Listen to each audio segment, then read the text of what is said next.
Peggy 16.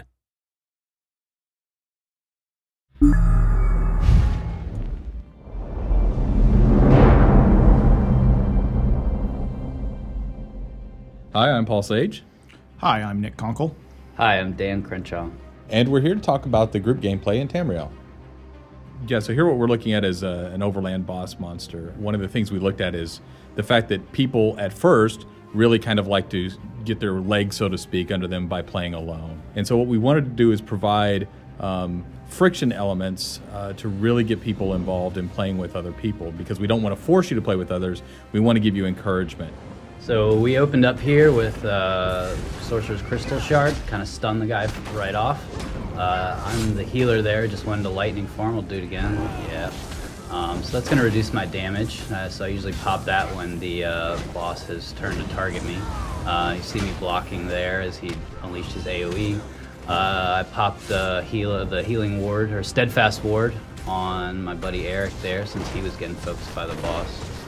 And now I'm just spamming. Yeah, Mage's when he gets to Fury. low health, it's time for Mage's Fury. So we have pretty furious. You know, the execute abilities in our game are really useful and very popular. So when you get a boss down to a certain health threshold, everyone kind of just goes into execute mode and try and finish them off as fast as you can. This is trying to find a group member, and the fact that, you know, we don't want you to, we want to make sure that the world is big, and therefore we put lots of exploration points, but we don't want to artificially keep you from people by making it to where, you know, it takes an hour to get to somebody. So we have fast travel mechanisms where you can use either these way shrines, which is what you're seeing here, or you know, if you're actually in the group, you can teleport to that nearest group member, which may put you at a way shrine just because we have to put a safe place. But the idea is to get you with your group members as fast as possible. Yeah, and being able to just pop open your map, click on that way shrine, and instantly teleport there anywhere that you've already discovered. It's really nice. And this is a Dark Anchor encounter. Yeah, anytime you see something like this out in the world and you know, hey, there's 6 guys there and they're performing some sort of super ritual and I'm pretty sure something terrible is going to happen after that, you want to be able to quickly get a friend to come with you, because you're not going to be able to take that out by yourself probably. That guy's going to be fine. Trust me, guys. I don't think he's going to be fine at all. It's going to be great. he's floating in midair.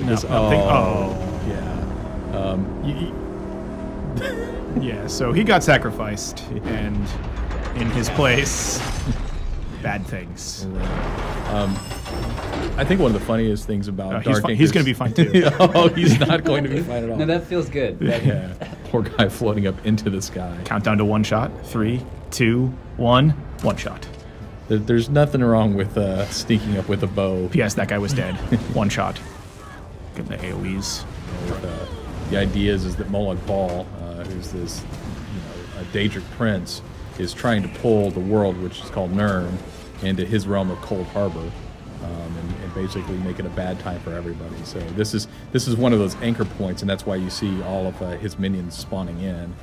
These Daedra are trying to prepare the way for him to bring Nirn into Cold Harbor. This Dark Anchor's not given up easily. You know, I think we're pretty well positioned here to make sure that we can, you know, but we can see monsters. Every person's engaged in an individual little fight, and Dan sort of in the back healing, but also dealing with guys that are rushing at him. So there's just enough action that if you aren't coordinated and working together like this, then, you know, everyone will just scatter and die on their own.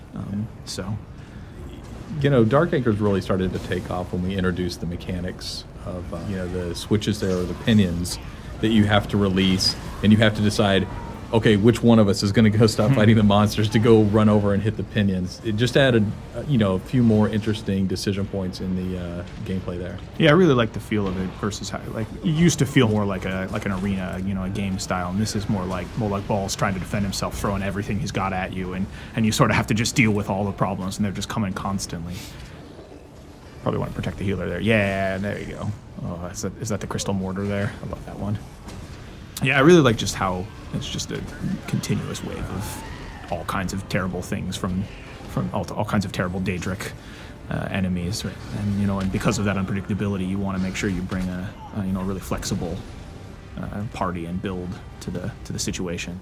You know, when we switch back and forth between first person and third person, you know, I know a lot of the guys around here like to play in third person, just because of the situational awareness. But almost every time I'll play in first person, just because I really like the level of detail it provides, and some of the cues are easier to read actually. I like the bow first person in particular too. There's something about the aiming that feels very good to me when I play that way versus in melee. A lot more often I like to play in third person. I think something worth pointing out too about what you're seeing on screen right here is it's the Dragon Knight Firestaff build, but he's wearing heavy armor. So it's kind of an unusual combination, right? There isn't really an archetype that fits with per se. It's a little mage, it's a little battle mage. And it's just something that people found on their own. It wasn't necessarily something we built the game around. It was a build that emerged naturally when people sort of found the synergy between the Firestaff and some of the Dragon Knight abilities. So it's pretty popular, and it's also quite survivable. You can see him both tanking and dishing out some pretty solid AoE damage. So I really think my Clan Fear is beating us all. The Clan Fear, that thing's doing work. Get it done, Clan Fear. Yeah, he's taking on that Storm Mage knock. Oh, that was the Templar Spear. Yeah, spearing him for days there. Ability. You know, I think if you're playing the Bow Templar, certainly that spear ability that knocks him down. Yeah, it's pretty cornerstone. Yeah, is very helpful. And then if you take the bow ability, which is Scatter Shot, you've got another knockdown, so you can take on 3 opponents pretty easily. Yeah, so I chose the Sorcerer Healer because I love the heal staff abilities first off, and the Sorcerer gets a ton of mana regen. Dark Exchange. Yeah, and the Dark Exchange ability, which basically lets me sacrifice stamina, which as a healer I'm not using a whole lot, right. To regen both health and mana. So yeah. just awesome all around. Well, speaking of sacrifices, yeah. we have this have this going on. You know, for practice being illegal, Daedric worship sure does play a lot. It's awfully prevalent. Yeah. This is a harvester. You can see that there's a little orb on the side of your screen there that just got exploded. That will gradually restore health if you don't stop it from getting to the harvester. That's sort of how you take her down. And there's 4 of them that spawn, and you have to take them out before they get to her. Ooh, nice dodge. Yeah, that was a pretty sweet dodge roll. I think a harvester is actually one of our unique Daedra for Elder Scrolls Online, correct? Yeah, I think so. Yeah. So that's at the end of all the waves, or all the sort of continuous waves. There's one giant boss, and then you get the opportunity to knock out the thing for good, which is what's happening here. And you can see like it was a really bad place. The world was warped around this, and after you take it out, it sort of returns to normal. You know, the skies go back to clear. Yeah, Pretty sparkles. Yeah, take that, Molag Ball. Stay out of our Tamriel.